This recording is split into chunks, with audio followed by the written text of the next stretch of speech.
tepatnya di bulan September ya, tanggal 2 itu tahun 2023 kita menemukan fosil manusia purba Homo floresiensis.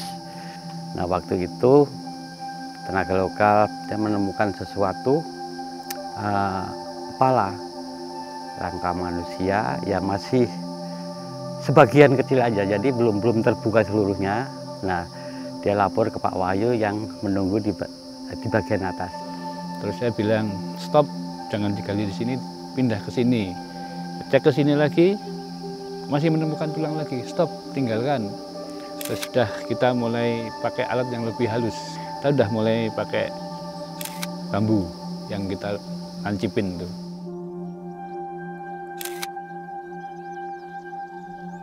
Pak Wahyu, coba stop dulu. Nah, nampaknya kayaknya tulang manusia gitu. Kemudian kita kupas pelan-pelan, kelihatanlah di sini nih. Yang pertama kali muncul kan di sini. Di sini sama di bagian sini nih.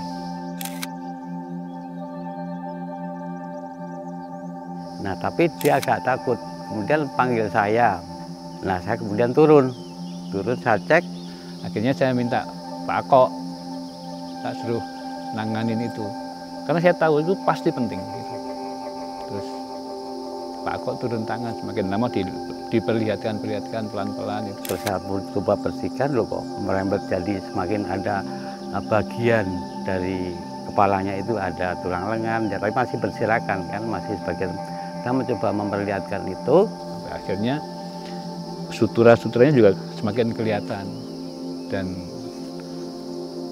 saya juga kaget melihat bagian sininya itu kan menonjol sekali, itu kelihatan waktu awal-awal itu. Kalau menonjol itu biasanya, wah ini pasti kuno. Gitu. Apapun itu, manusia yang kita temukan di layer di bawah lapisan Holocene itu pasti penting.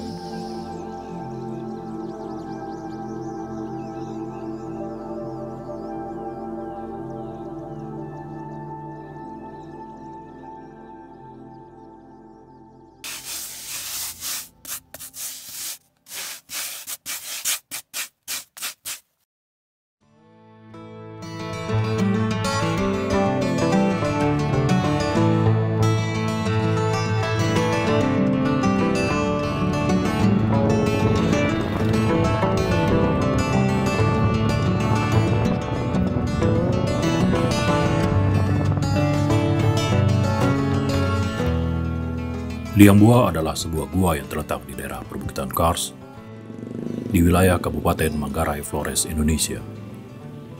Letaknya di dataran tinggi, terletak kurang lebih 1000 meter di atas permukaan laut.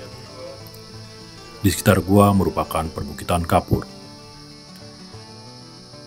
Lanskap sekitar gua memperlihatkan area lembah yang subur dan hijau. Daerahnya cukup subur dan terkenal sebagai salah satu lumbung padi di daerah Flores. Hamparan sawah-sawah yang diatur secara sistematis, dengan lahan sawah yang membentuk konfigurasi seperti sarang laba-laba, yang dalam istilah lokal disebut lingko.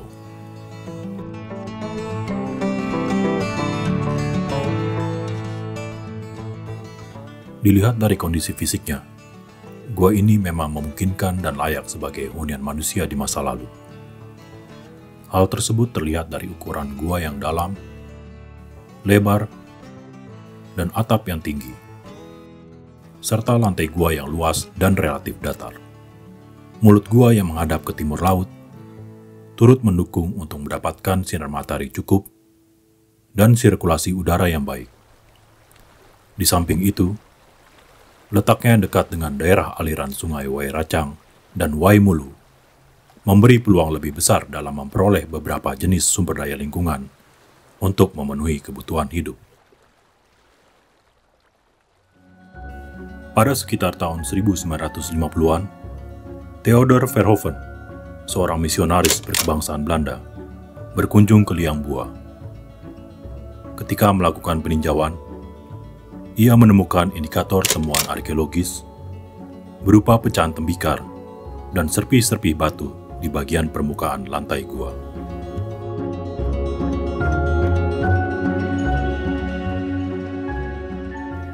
Berdasarkan hasil penggalian inilah, Kemudian diketahui bahwa gua ini memiliki jejak-jejak hunian masa lalu. Berangkat dari bukti-bukti temuan inilah yang mengawali perjalanan penelitian kepurbakalaan di Liwang Bua, mulai dilakukan oleh para ilmuwan dan terus berlangsung hingga saat ini.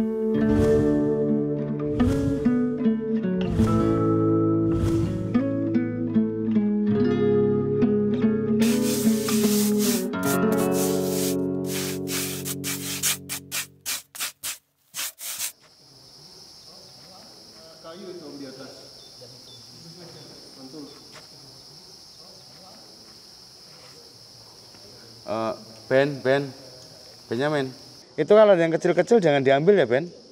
Kita tampakkan semua itu. Kayaknya pecahannya kecil itu yang di bawah. Ya. Jadi itu red zone, kita nggak boleh turun ke bawah. Kalau tidak kita pakai ini apa namanya APD. Jadi itu full. Jadi kita untuk menghindari kontaminasi kita nggak boleh. Sehingga kita monitoring dari sini. Nanti kalau saya turun saya juga harus pakai APD gitu tentunya. Karena kita mau coba untuk ambil sampel untuk DNA juga, untuk analisis genomik, dan juga untuk analisis yang lain kita mencoba untuk menghindari kontaminasi.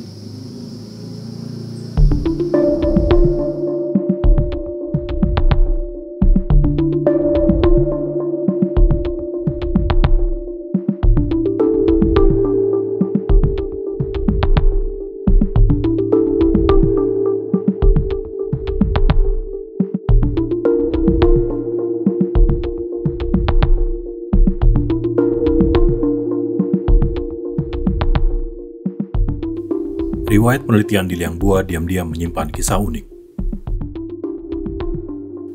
Dan hasil dari penelitian tersebut telah membuka pandangan dan cakrawala baru dalam perkembangan penelitian di Liang Bua. Berbagai temuan menarik telah berhasil diungkap, terutama penemuan yang paling fenomenal pada tahun 2003. Penemuan rangka manusia purba yang mengundang kontroversi dunia arkeologi pada saat itu. Kemudian diberi nama Homo floresiensis.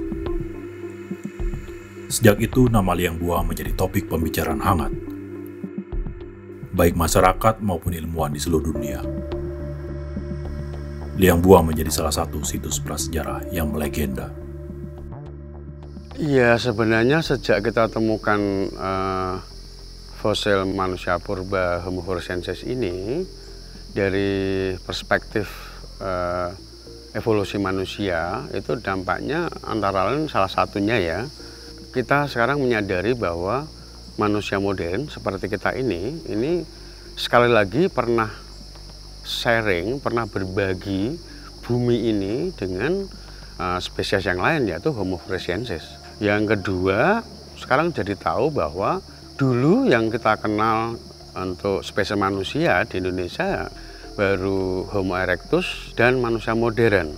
Nah, sekarang ada satu genus Homo yang lain yang memiliki karakteristik yang berbeda, yaitu Homo floresiensis. Sehingga kita bisa menduga bahwa kemungkinan sebelum atau bersama dengan Homo erectus mungkin ada juga spesies lain dari genus Homo yang sudah bisa mencapai Indonesia.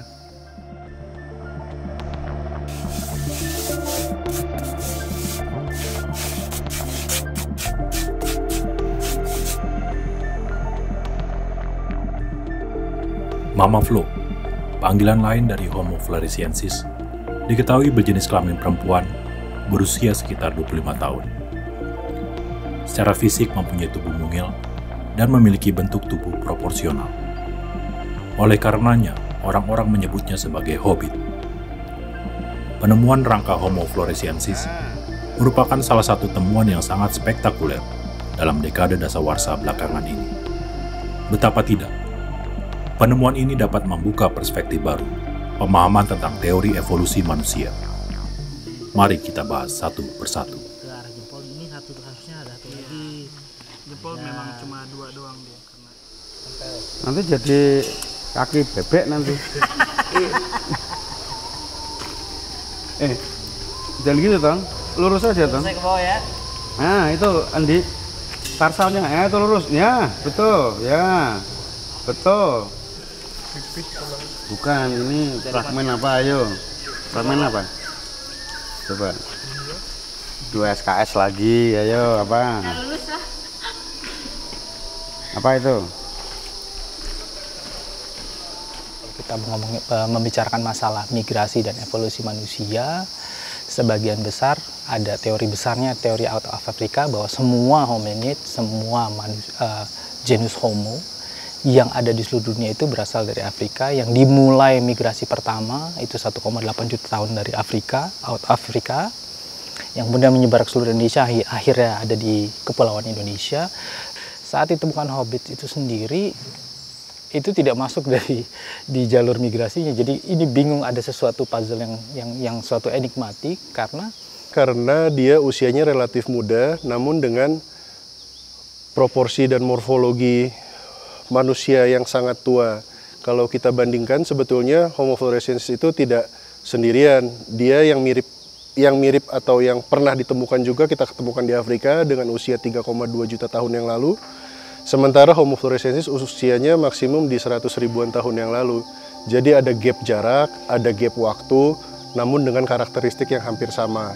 Jadi memang ini unik, dan memang yang paling menarik adalah hanya ditemukan di Pulau Flores. Itu sih sebetulnya yang menjadi signifikan dan spesial dari penemuan Homo floresiensis. Gitu. Jadi membuka sebuah sudut pandang baru mengenai persebaran manusia di seluruh dunia seperti itu, khususnya di Asia Tenggara dan di Flores.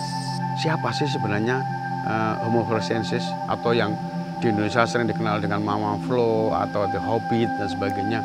Jadi berdasarkan karakteristiknya memang tidak bisa kita masukkan ke Homo erectus dan juga tidak bisa kita masukkan ke Homo sapiens. Karakteristik tengkorak Homo floresiensis memiliki kemiripan dengan tengkorak Homo erectus yang ditemukan di Afrika yang berumur 1,8 juta tahun lalu. Ukuran otak yang sangat kecil, sekitar 400 hingga 420 cc. Sebagai perbandingan, Homo erectus volume otaknya berkisar 600 hingga 800 cc, dan manusia sekarang antara 1200 hingga 1400 cc. Yang artinya, Homo floresiensis ini jauh lebih primitif dari Homo erectus atau Homo sapiens. Fakta ini jelas menyiratkan bahwa volume otak Homo floresiensis ini mengingatkan pada temuan manusia purba Homo erectus dari Afrika yang berasal dari jutaan tahun yang lalu. Para ilmuwan kini berusaha memastikan bahwa penghuni liang buah ini apakah benar sosok manusia penjelajah atau forager dan nomaden yang gaya hidupnya masih berburu dan meramu. Ataukah Homo floresiensis ini merupakan manusia modern yang sudah menetap, bertani, dan mengenal peternakan atau domestifikasi. Dulu, jauh sebelum ini, para ilmuwan itu percaya bahwa manusia purba itu hanya mampu sampai di Jawa, ya, sehingga Jawa itu dianggap sebagai jalan buntu atau cul-de-sac dari manusia purba, terutama untuk Homo erectus. Tapi kita sekarang tahu bahwa manusia purba sudah sampai di Pulau Flores ini. Artinya dia harus menyeberang lautan, karena pulau-pulau yang ada di Indonesia Timur ini, terutama dari Bali, Lombok, Sumbawa, Flores, Timor, itu pada zaman es dulu, itu nggak pernah bergabung. Ketika air laut turun sampai 120 meter pun, pulau-pulau ini masih dikelilingi oleh laut. Ya, sementara Jawa, Sumatera, dan Kalimantan itu kan bergabung dengan Asia daratan, karena Laut Cina Selatan dan Laut Jawa itu kering, ya, sehingga itu menjadi semacam savana di mana manusia dan binatang bisa menyeberang dari daratan ke pulau-pulau di Indonesia. Sementara di Indonesia Timur tidak. Mau nggak mau, suka tidak suka, awal mula manusia modern yang bergerak ini tentu saja akan melewati Kepulauan Indonesia sebelum sampai di Australia maupun di Pasifik, ya. Tidak mungkin mereka dari Afrika langsung menuju Australia, harus melewati Samudra Hindia. Nah, manusia modern harus memiliki capability atau kemampuan ya untuk menyeberangi lautan antar pulau ini. Sehingga salah satu cara untuk membuktikan itu, kita pernah melakukan eksperimental apakah laut-laut atau selat-selat yang dalam ini atau palung ini bisa diseberangi dengan peralatan transportasi yang sederhana, umpamanya dengan rakit ataupun dengan kayu dan sebagainya. Nah, beberapa tahun yang lalu kita pernah ambil bagian dalam eksperimen ini hanya untuk membuktikan bahwa dengan alat transportasi air sederhana dengan rakit bambu kita bisa menyeberangi antar pulau ini ya. Selat Komodo yang walaupun sangat dalam dan arusnya cukup keras menuju ke selatan itu tetap memungkinkan kita seberangi. Waktu itu kalau nggak salah saya membutuhkan waktu 12 jam untuk menyeberang dari Pulau Sumbawa ke Pulau Komodo ya. Jadi itu salah satu untuk membuktikan itu.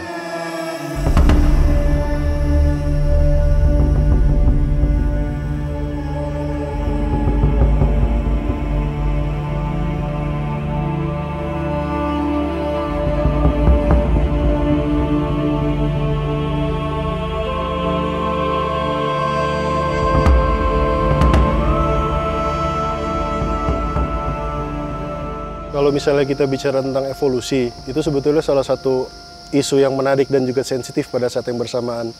Kalau misalnya kita selama ini beranggapan bahwa evolusi itu berjalan secara linear, jadi diturunkan dari satu keturunan yang sama, dari atas terus ke bawah itu sama, itu sebetulnya evolusi tidak terjadi seperti itu. Sebetulnya proses evolusi manusia itu seperti semak belukar, yang cabangnya kemana-mana, ada pertemuan dari beberapa spesies yang kemudian jadi membuat spesies baru, jadi seperti semak belukar sebetulnya. Tapi bisa kita runut pelan-pelan dan kita bisa melihat percabangannya di mana itu. Jadi tidak garis lurus, tidak linear sih sebetulnya. Evolusi itu terjadi pada cabang dari satu titik ke titik-titik yang lain secara bercabang dan continuous. Terus kalau ada istilah manusia purba itu seperti kera, well, saya bingung jelasin. Jadi kalau misalnya dulu ada anggapan nenek moyang kita adalah kera, itu salah karena kita sebetulnya hanya berbagi satu nenek moyang yang sama dengan kerabat kita di kera-kera besar, simpanse, gorila, orangutan. Dan kita memang baru split dari simpanse itu mungkin sekitar 5 jutaan, 6 juta tahun yang lalu. Karena itu yang kita bandingkan adalah kita. Simpelnya gitu, yang kita bandingkan adalah kita yang sudah pakai baju, berteknologi, tidak banyak rambut di badannya, seperti itu ya. Kalau kita memposisikan kita di periode yang mereka, ya itu manusia yang hidup saat itu, ya mereka seperti itu.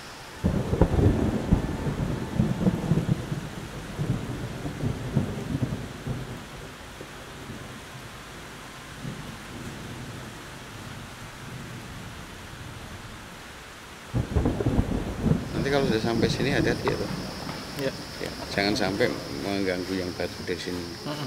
Ya. Yang batu itu pokoknya aman ya. Konteks yang ada di sini itu semua sudah di Hobbit Bering Layar. Okay. Jadi jangan jangan terlalu dalam untuk di scrap aja nanti. Ya. Ini yang kemarin kita temukan yang manusia modern ada 2 ini. Iya di situ. Habis ini saya turun soalnya kita mau masuk ke T1. Ya itu T1. Nah.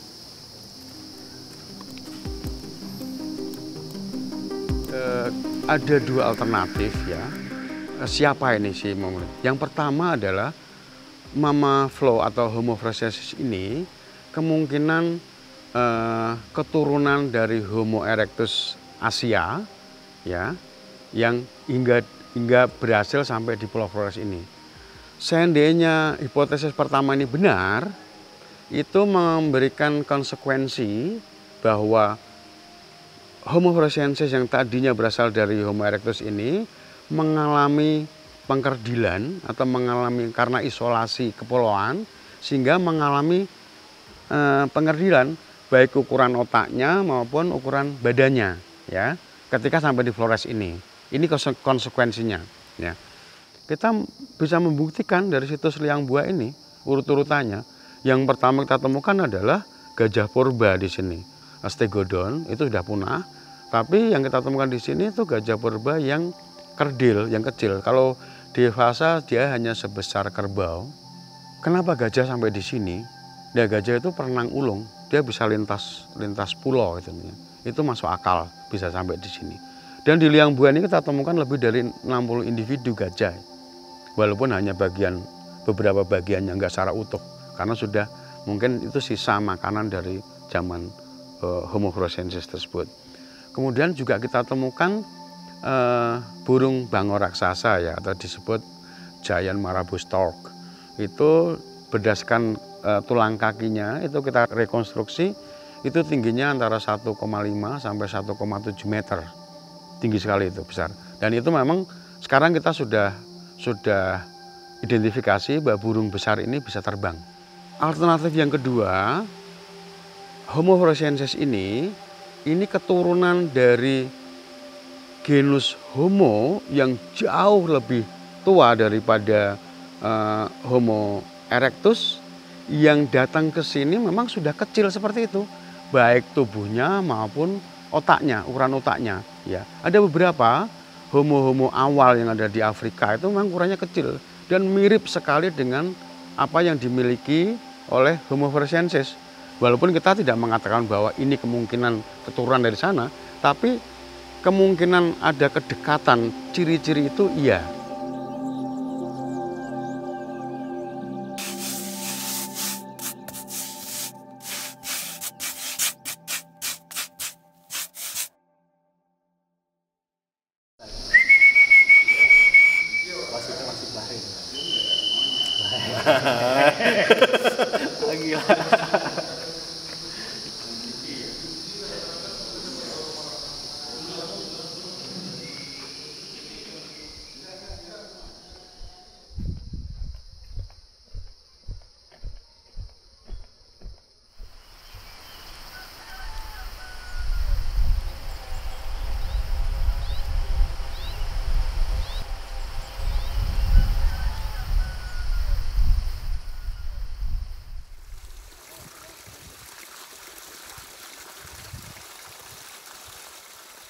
Untuk penelitian di Liang Bua itu sendiri, kita melakukan pengayakan basah yang kita lakukan terpisah dari gua.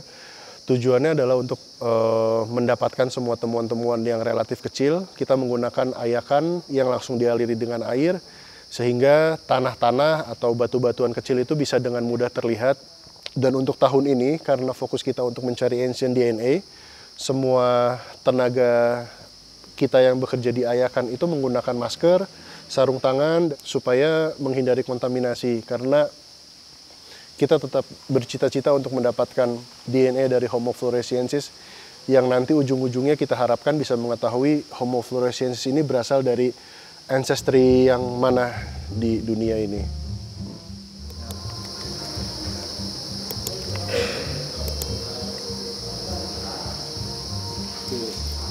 If this one is falling.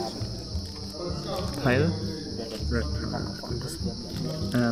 This is where I wasn't sure that it has this like weird long thing. So I and also Hannes here, we come from the Max Planck Institute for Evolutionary Anthropology in Leipzig, and yeah, our main goal, of course, is to help the archaeologists and to get a genetic picture of this site, especially because it's like such a fascinating, it's a really fascinating site, and the genetics of especially Homo floresiensis is still unknown. That I'm here together with Merlin, my colleague, to sort of get an idea on how to implement ancient DNA methods development into an archaeological excavation. We face some major challenges, like in the tropics it's usually very warm and humid, so DNA isn't that well preserved, and we try to develop a protocol that sort of increases our chances on getting DNA back. Yeah. So often when we receive samples from archaeologists or from museums, they were handled already quite a lot. So the amount of modern human contamination on the samples is already pretty high. And the goal here is that we can minimize the amount of modern human contamination on the samples before we do the DNA analysis, so that we maximize the chance of getting authentic DNA from the specimen that we sample. So knowing the genetics of Homo floresiensis is for me kind of opens the window into the history of the site. So what we have, we have a few archaic genomes already, like the Neanderthals, the Denisovans, have early modern humans, and the genome of the Homo floresiensis could add like a completely new reference to the already existing genomes. The chances are, I think they're quite good, because the cave is really nice because it has such like a very constant temperature. So if we find a specimen maybe this year or the coming years, and we really increase our protocols and optimize them for these conditions, then I think our chances are not too bad, yeah. We have to get lucky here.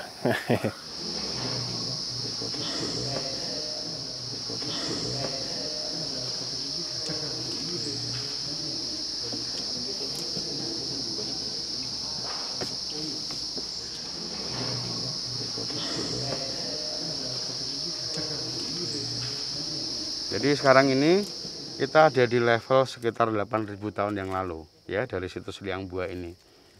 Ya, ini kita sedang mulai coba untuk mengangkat tulang-tulang yang ini tulang-tulang manusia. Ini ada beberapa bagian, ada yang di bawah, ada yang sudah terekspos, dan ada tulang jari. Ini jari, ini juga jari, yang ini juga sama, dua ini, ya. Ini banyak, di bawahnya ini ada semua, nih sini. Tapi belum kita ekspos, ya, nanti kita ada di bawah sini. Cuma ini karena masih kondisi tulangnya sangat rapuh, sehingga ini akan kita ambil dengan tanahnya, jadi dalam satu blok. Biasanya kita juga ambil beberapa bagian kecil dari tulang tersebut untuk keperluan analisis DNA maupun yang lain. Jadi sebelum kita proses, kita rekam semuanya. Kemarin sudah di map oleh Mas Niko, jadi ini Mas Niko sudah membuat sama Mas Dava, sudah membuat peta semua dengan total station, sehingga sudah tahu posisinya, dan sekarang ketika mau diangkat harus kita plot lagi. Iya, jadi ketika kita melakukan penggalian itu pada dasarnya kita telah merusak situs. Jadi pertanggungjawaban kita sebagai peneliti adalah melakukan perekaman.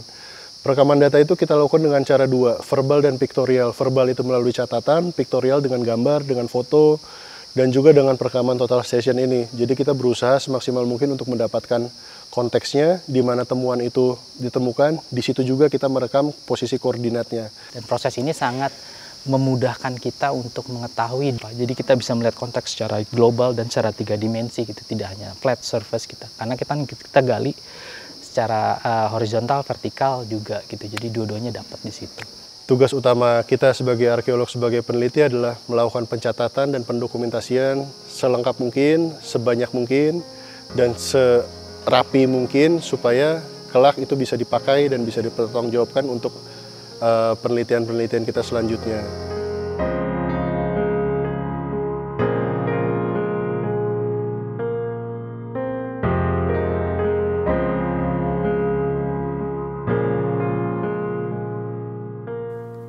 Penemuan fosil-fosil manusia purba di Indonesia telah memberikan gambaran adanya sebaran dari tempat asalnya di Afrika dan mencapai Nusantara, khususnya Pulau Jawa, lebih dari sekitar 1,8 juta tahun lalu.